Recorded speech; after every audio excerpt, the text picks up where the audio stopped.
Insan Edukasi, kembali lagi kita berjumpa dalam program bimbingan belajar seri Ayo Belajar yang diproduksi oleh UPTD Balai Pengembangan Teknologi Pendidikan Dinas Pendidikan dan Kebudayaan Provinsi Lampung. Kali ini kita akan membahas mata pelajaran sejarah. Judul Proses Masuknya Islam di Indonesia. Untuk sekolah menengah atas kelas 10. Sahabat edukasi, setelah kalian mengikuti pembelajaran ini, diharapkan kalian dapat menganalisis berbagai teori tentang proses masuknya agama dan kebudayaan Islam ke Indonesia. Nah, sahabat edukasi, sekarang kita dengarkan bersama-sama dialog teman-teman kalian dari SMA Al-Kausar, Bandar Lampung. Ada Adel, Gufron, Hafiz, dan Pak Erson. Selamat mendengarkan.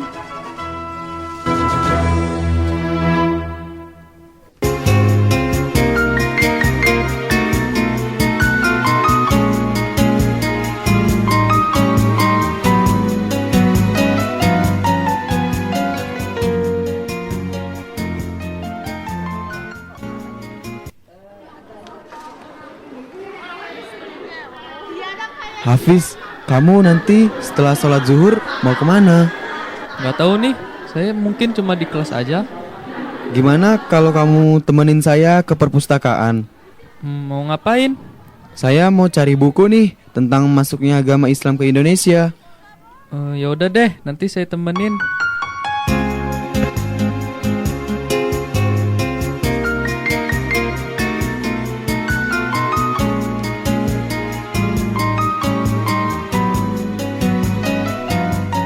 Itu sepertinya ada Adel ya?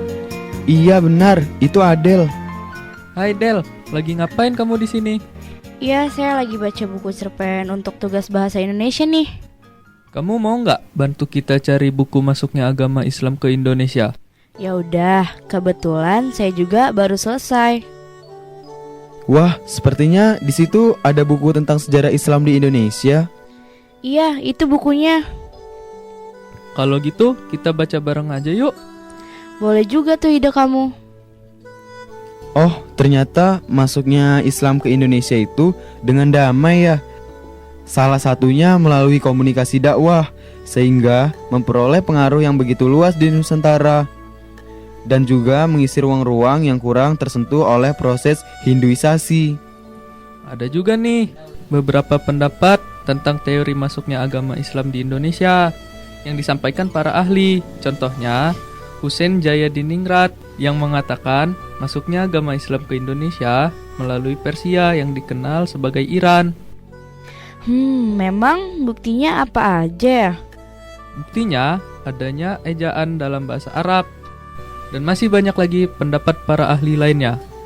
Selain itu, bukti lain masuknya Islam di Indonesia apa aja sih? Ada banyak Del, contohnya ditemukannya batu nisan dalam bahasa Arab di daerah Leran dekat Gresik yang memuat keterangan tentang meninggalnya perempuan yang bernama Fatimah binti Maimun dengan angka tahun 1082 Masehi. Lalu ada juga makam Malik As-Saleh tahun 1297, seorang raja dari kerajaan Samudra Pasai. Oh, jadi begitu bukti masuknya Islam di Indonesia. Ngomong-ngomong, gimana sih penyebaran agama Islam di Indonesia ini? Apa ya? Aku nggak tahu nih. Del, kamu tahu nggak tuh? Aku juga nggak tahu, tapi aku pernah dengar loh penyebaran agama Islam itu dengan adanya Wali Songo. Nah, kalau Wali Songo aku tahu tuh. Tumben kamu tahu, Fis. Jadi, para wali Songo itu terdiri dari 9 wali. Yang pertama ada Sunan Maulana Malik Ibrahim atau Syekh Maghribi yang berasal dari Persia dan berkedudukan di Gresik. Yang kedua itu ada Sunan Ampel atau disebut juga Raden Rahmat yang berkedudukan di Ampel, Surabaya. Lalu yang ketiga Sunan Bonang atau Raden Maulana Makdum. Nah, yang keempat itu Sunan Derajat atau Sunan Syarifuddin. Lalu ada Sunan Giri atau Prabu Satmata atau Sultan Abdul Fakih yang semula bernama Raden Paku. Setelah itu Sunan Kalijaga, kemudian Sunan Kudus atau Jafar Sodik, lalu Sunan Muria atau Raden Umar Said, dan yang terakhir adalah Sunan Gunung Jati. Oh, jadi begitu ya.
Wah, tumben ini pada kumpul.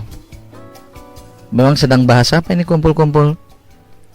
Kami sedang membahas tentang masuknya Islam ke Indonesia, Pak. Pak, gimana kalau Bapak gabung dengan kami saja, agar kami lebih tahu dan paham bagaimana masuknya Islam di Indonesia? Wah, dengan senang hati nih, karena sangat jarang Bapak lihat kalian kumpul-kumpul. Jadi mau kumpul di mana ini? Di sini aja, Pak. Jadi gini, Pak. Saya mau tahu nih, gimana sih cara penyebaran agama Islam di Indonesia? Untuk penyebaran agama Islam di Indonesia, anak-anak, pertama-tama dilakukan oleh pedagang Arab yang memperkenalkan agama Islam ke Indonesia, lalu disusul golongan mubalik atau guru-guru agama yang sengaja khusus untuk mengajarkan agama Islam. Nah, mereka itu adalah golongan-golongan yang secara khusus melalui perdagangan, melalui gerakan mubalik, itu mengajarkan kepada daerah-daerah yang memang terlihat cukup punya keinginan untuk mengenal agama Islam. Nah, kalau di Pulau Jawa, tadi Bapak sempat mendengar sebelum masuk ke perpustakaan, kalian menyebutkan Wali Songo. Kalau di Pulau Jawa, tokoh-tokoh yang secara khusus menyebarkan agama Islam itu dikenal dalam sejarah babat tanah Jawa dengan sebutan Wali Songo. Wah, Begitu gitu ya, Pak. iya. Lalu bagaimana sih Pak proses penyebarannya di Indonesia? Saya tahu, Fis, proses penyebaran Islam di Indonesia itu salah satunya lewat perkawinan. Contohnya itu Raden Rahmat atau Sunan Ampel dengan Nyai Gede Mandila, Putri Tumanggung Wilawatikta. Iya. Lalu dengan cara pendidikan, yaitu para ulama mendirikan pondok pesantren di beberapa tempat di Nusantara. Disitulah para santri dari berbagai daerah dan berbagai kalangan masyarakat menerima pendidikan agama Islam. Ya, semua benar. Tapi selain proses penyebaran agama Islam itu melalui perkawinan, apa yang disampaikan oleh Adel, juga dilakukan melalui dakwah. Para wali yang tadi disebut sebagai tokoh-tokoh dicatat dalam sejarah Pulau Jawa, antara lain tadi Adel menyebutkan ada Raden Rahmat atau Sunan Ampel. Mereka itu secara terus-menerus melakukan dakwah. Nah, jadi Adel, Hafiz, dan Gupron, penyebaran agama Islam yang tadi disebutkan melalui perkawinan, itu juga ditambah dengan adanya proses penyebaran melalui dakwah yang dilakukan oleh para wali dan pengikutnya. Nah, pengikutnya inilah yang disebut tadi golongan mubalik. Dari golongan mubalik ini, Hafiz, Gufron, Adel, mereka juga mengajarkan satu bentuk pengajaran yang dikenal dengan ajaran tasawuf. Nah, tadi Bapak bilang kan adanya ajaran tasawuf. Apa sih Pak tasawuf itu? Ada yang tahu? Yang dimaksud dengan ajaran tasawuf itu, jadi Hafiz dan juga Gufron serta Adel, yang dimaksud ajaran tasawuf itu adalah ajaran yang memberikan pemahaman kepada seseorang untuk berbuat baik, meninggalkan hal-hal yang buruk, hanya semata-mata berbuat baik sesuai dengan ajaran Islam untuk mendapatkan surga kelak. Ada yang sudah paham? Sudah Pak. Iya Pak. Oh iya Pak, ada yang tahu nggak sih warisan pengaruh budaya Islam di Indonesia itu apa aja? Nah, Hafiz baru tanya tentang warisan dari pengaruh budaya Islam di Indonesia itu apa saja. Tentunya karena tadi kalian sudah memulai membaca buku duluan, ini pasti apakah Adel atau Gufron ada yang bisa bantu jawab dulu? Saya Pak Saya tahu. Pak. Saya dulu dong. Coba siapa? Saya Pak. Jadi Fron, salah satu pengaruh budaya Islam di Indonesia berupa bentuk seni bangunan seperti masjid, makam, dan keraton. Lalu sistem kalender berupa penanggalan Hijriyah. Nah, selain itu ada sistem pemerintahan. Contohnya, penyebutan pada gelar raja menjadi sultan dan mempengaruhi sistem pendidikan yang ada di Nusantara, seperti pondok pesantren yang dibangun oleh Wali Songo. Nah, apa yang disampaikan itu sudah benar, Adel, Hafiz. Tetapi masih ada satu lagi yang perlu kalian ketahui, yaitu upacara yang sudah menjadi tradisi dalam masyarakat. Seperti contoh upacara selamatan. Kalau di kampung Bapak itu namanya ada istilah ruahan, ada istilah tingkuban dan lain sebagainya. Nah, upacara-upacara itu sebenarnya adalah upacara yang dipengaruhi oleh pengaruh Islam. Karena sambil melaksanakan upacara tersebut, kita mengenal adanya pembacaan surat Yasin, pembacaan doa-doa dan lain sebagainya. Prosesnya, tradisinya Hindu, tetapi sudah masuk dipengaruhi oleh pengaruh kebudayaan agama Islam. Nah, itulah yang kita kenal sekarang upacara-upacara selamatan di kampung kalian masing-masing.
Dari tadi kita udah bahas gimana proses dan penyebaran agama Islam di Indonesia nih. Tapi kita belum tahu apa aja faktor agama Islam mudah diterima. Kira-kira apa ya? Oh iya ya, kok aku nggak kepikiran? Saya barusan baca nih.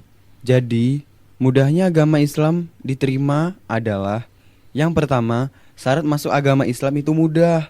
Di buku ini dijelasin, syarat masuk Islam itu mudah karena tidak menggunakan banyaknya syarat-syarat atau upacara-upacara ritual khusus yang membutuhkan banyak sesajian.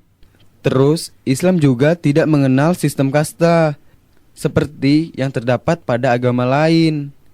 Dan dalam penyebarannya pun disebarkan dengan cara yang damai. Masih ada satu lagi nih. Jadi, Islam mudah diterima karena runtuhnya kerajaan-kerajaan bercorak Hindu-Buddha di Indonesia seperti Majapahit, juga kerajaan Sriwijaya. Baik, Kupron, Adel, dan juga Hafiz. Pertanyaan kalian tadi nampaknya juga perlu Bapak tambahkan. Karena selain ada pengaruh runtuhnya Majapahit dan Sriwijaya, lalu syarat masuk Islam itu mudah, tidak ada ritual khusus, lalu Islam tidak mengenal kasta. Yang terakhir kira-kira dengan runtuhnya kerajaan Majapahit, kira-kira apa menurut Adel yang sangat berpengaruh? Ayo Adel, tadi kan disebutkan bahwa keruntuhan kerajaan Majapahit. Setelah runtuhnya kerajaan Majapahit, Islam itu bertambah pesat perkembangannya. Kira-kira dipengaruhi apa? Karena tidak adanya lagi penyebaran agama Hindu-Buddha dari kerajaan Majapahit tersebut, Pak. Penyebaran agama Hindu-Buddha. Coba Hafiz, ini kan datangnya dari pertanyaan tadi dari dirimu. Kira-kira apa, Hafiz? Yang terakhir itu yang mempengaruhi apa yang disampaikan oleh Hafiz tadi, itu munculnya kerajaan Islam. Oh, iya. Nah, dengan munculnya kerajaan Islam itu, maka rakyat itu berbondong-bondong masuk ke agama baru dengan kerajaan baru yang rajanya merupakan keturunan kerajaan Majapahit, sehingga rakyat ikut serta. Nah, ini yang tidak bisa terlepaskan. Jadi perkembangan kerajaan Islam itu mempengaruhi masyarakat. Karena rajanya masuk Islam, maka rakyatnya juga ikut Islam. Jelas kalian? Jelas, Pak. Jelas, Pak. Jadi gitu. Jadi kayak gitu ya. Nah, pertemuan kalian di waktu istirahat ini perlu Bapak juga simpulkan supaya kalian itu dapat memahami. Yang pertama, Bapak beri masukan pada kalian bahwa Islam berdasarkan teori atau hipotesa dari Husin Jayadiningrat bahwa Islam itu dibawa dari Persia. Ada yang mengatakan dibawa dari Gujarat. Ada juga yang mengatakan dibawa dari Arab. Nah, hipotesa-hipotesa ini dapat kita lihat dari bukti-bukti. Antara lain, kalau ada yang mengatakan dari Gujarat, ada batu nisan Fatimah binti Maimun. Kalau ada yang mengatakan juga dibawa dari Persia, itu dapat kita lihat dari nama-nama sultan yang diakhiri dengan kata Shah. Misal, ada Sultan Iskandar Shah, Sultan Muzaffar Shah. Nah, ini adalah berasal dari Persia. Lalu bukti-bukti yang lain bahwa Islam ini menyebar dengan cepat, selain dibawa oleh kaum pedagang, juga disebarkan oleh kaum atau para mubalik yang dikenal dengan sebutan Wali Songo. Islam itu dapat diterima dengan mudah karena syarat-syaratnya tidak sulit. Islam dapat diterima juga dengan mudah karena dipengaruhi juga runtuhnya kerajaan Hindu, sehingga lahir kerajaan baru bernama kerajaan Islam. Nah, ini yang perlu Bapak sampaikan kepada kalian. Sepertinya sudah bel ya? Iya, Pak, barusan aja bel. Nah, kalau sudah bel, silahkan kalian ke kelas masing-masing lagi. Kalau kalian ada kesempatan di lain waktu berdiskusi lagi, juga diajak teman-teman supaya belajar di perpustakaan, ya. Ya, silakan kalian bergabung lagi di kelas karena nampaknya istirahat sudah cukup. Siap, Pak. Iya, Pak, ini juga udah mau beres-beres. Bapak duluan ya. Assalamualaikum. Waalaikumsalam.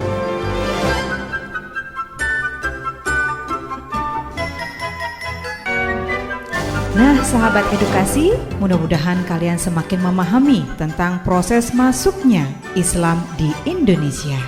Dari Gedung UPTD, Balai Pengembangan Teknologi Pendidikan, Dinas Pendidikan dan Kebudayaan Provinsi Lampung, Radio Gema Edukasi berbagi ilmu untuk semua, mengucapkan terima kasih dan sampai jumpa pada pembelajaran berikutnya.